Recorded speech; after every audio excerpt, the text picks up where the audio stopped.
Threads 又稱之為趣，相信係而家00後最鍾意嘅 social media 之一。無論邊一個年齡層都會上 Threads 去 share 佢哋嘅日常生活或者佢哋想講嘅嘢，就連唔同嘅明星都會出 post 同埋 comment。你哋又有冇遇過呢？今日00後小編就同大家一齊睇趣 ，Let's go！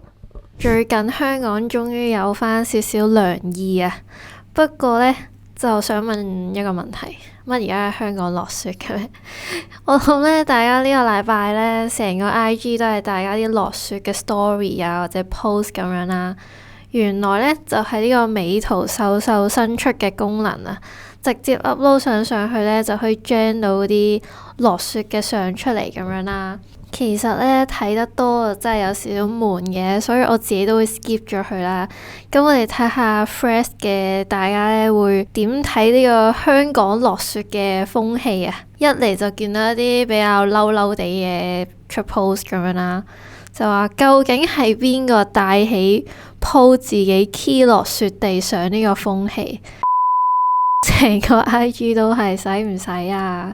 個個都整，搞到成件事變到好停啦，好冇咁樣。仲有啲話咩10幾年冇 po 過相都走去 po 咁樣，成個 IG story 都係啲 AI 雪地相，煩地拎自己啲相去餵 AI，其實我自己就覺得用唔係一個問題嘅，只不過可能係真係太多，所以大家睇得多會覺得悶咁樣啦。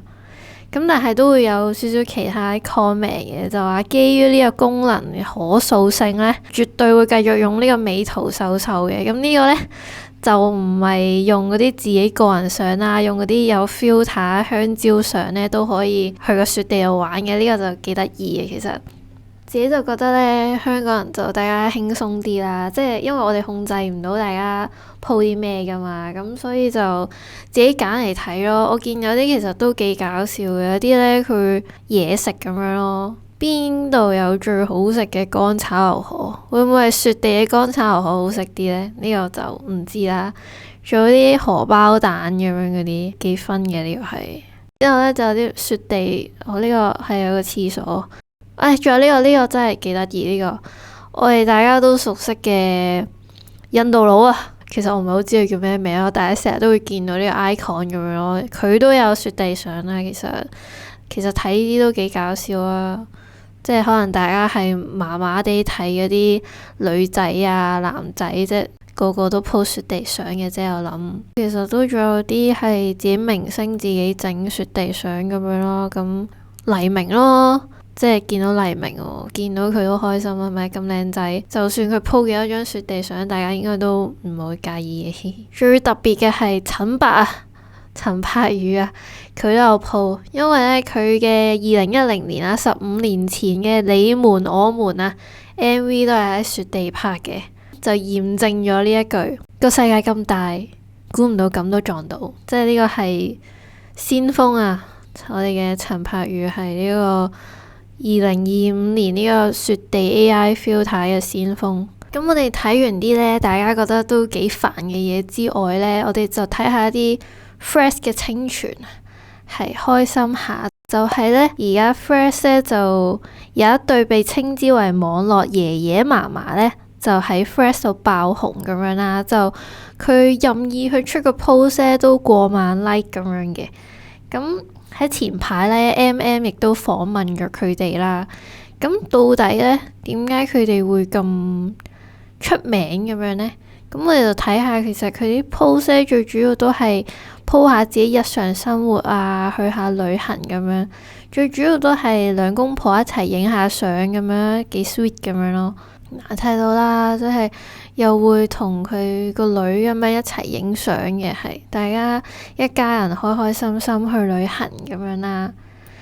咁啊，你睇下，即係我哋就講到我哋稱之為呢個網絡爺爺嫲嫲啦。咁佢嘅孫仔孫女呢，都會喺佢哋嗰啲 post 度下面 comment，就話嗰個邊爐好唔好食啊？我都想去試咁樣。之後呢，有個好搞笑。一啖咁樣，就呢個 Threads 嘅一個潮語咁樣啦，一啖咁樣，就係分佢食一啖咁樣。之後呢，就有啲都會叫佢哋玩得開心啲啊，要同佢老婆呢要多啲傾偈咁樣嘅。咁呢，阿爺爺呢都會去盡量去覆佢哋嘅。其實呢 MM 一出完呢個片之後呢，其實我都即刻走去睇嘅。咁我覺得自己作為一個 F 人呢，其實我覺得係幾感動嘅，幾感人。因為呢，我覺得成段片嘅氛圍呢，其實就好好嘅。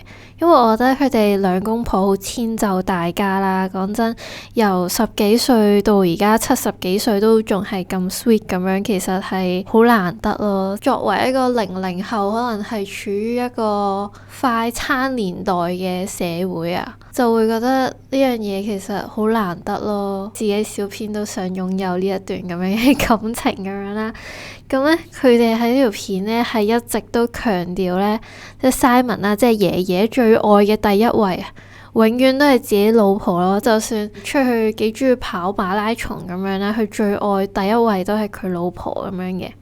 係啦，咁見有啲朋友仔同我一樣諗法啦，就係好感人啊，即係 feel 到好有愛咯。你睇下。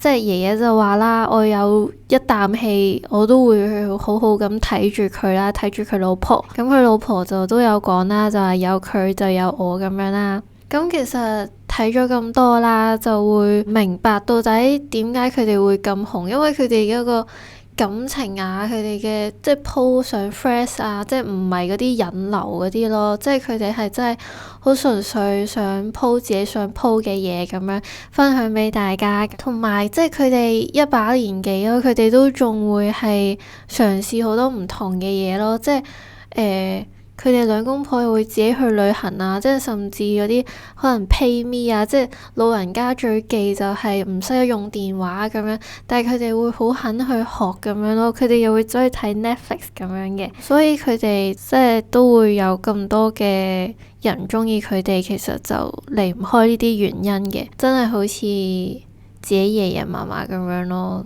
有啲朋友就會覺得可能睇到佢哋，可能就會彌補到自己少少嘅感情咁樣嘅。咁呢，就到最後呢，就係一個都叫做城中熱話嘅，就關於歌事㗎啦。就係我哋呢個香港代表啊，用背脊贏墨魚遊戲嘅 Gareth 呢，同埋唔知大家知唔知啦，奶茶嘅攬佬呢，就一齊合作咗首歌啊，就叫做同悲傷結了帳啊。講真，聽到呢個組合呢，我諗大家應該都埋唔到啲咩單㗎啦。我哋呢，即刻睇下大家點樣去評價呢首歌先啦。首先就有呢個騎囉囉軍曹代表啊。咁呢，呢首歌呢，就係好似喺 pancake 上面倒咗幾滴生抽嘅感覺，即係根本就一啲都唔拉楞咁樣咯，即係一個甜一個鹹咁樣咯，完全勁奇怪。之後仲有啦，湯令山同攬佬兩個合作呢，就好似去北極瓜魚牌咁樣啊，極浪漫啤佬仔。我一聽到嗰下呢，我嗰陣時呢係真係以為死啦，我咪睇錯啊！原來唔係睇錯，大家呢都好希望呢。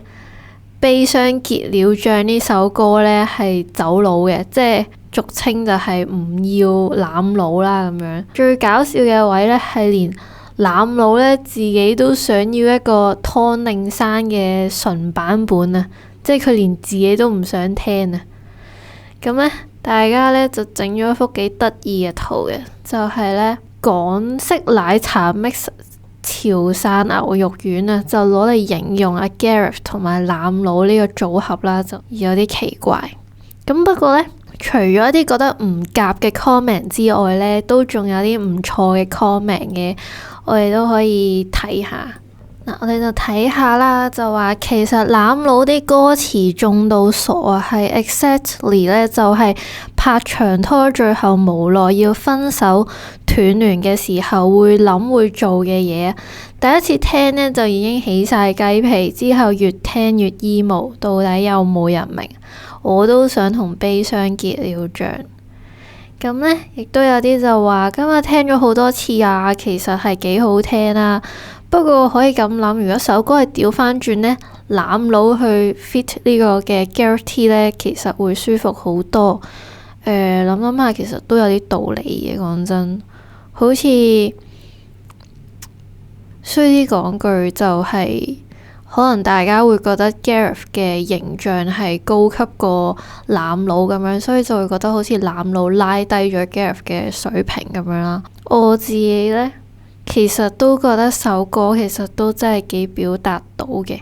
咁我哋睇下歌詞呢 part 咁樣啦。雖然呢，大家會聽到啲和音呢好奇怪，即係可能 Gareth 唱唱下呢，突然間後面有攬佬會咁樣嗰啲啦，好奇怪啊！好似呢，突然間有人打斷咗咁樣，或者有人插把嘴咁樣，又咁啱錄埋落去嗰種感覺啦。咁但係呢，如果你認真，除咗聽歌之外呢，其實睇埋歌詞呢，就其實都 feel 到首歌其實真係唔差嘅，因為呢都係講下啲傷心嘅嘢啦。攬佬都有唱啦，你覺得點啊？其實我都好想知道，但係我又唔可以去繼續 send message 俾你喎，因為我知道你受唔住啦咁樣，所以咧就會一直同自己鬥爭啦，就可能講緊自己好想去揾你，但係又控制住自己唔好去揾你嗰種掙扎嘅感受咁樣嘅，都係代表咗一啲感情啊，或者即係唔係包括愛情嘅，即係友情啊，所有嘢呢都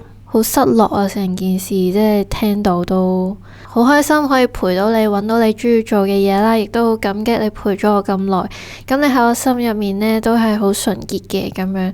咁總之都係表達翻一個我好掛住你，但係同時間可能我已經冇資格去揾你嘅一種感受咁樣咯。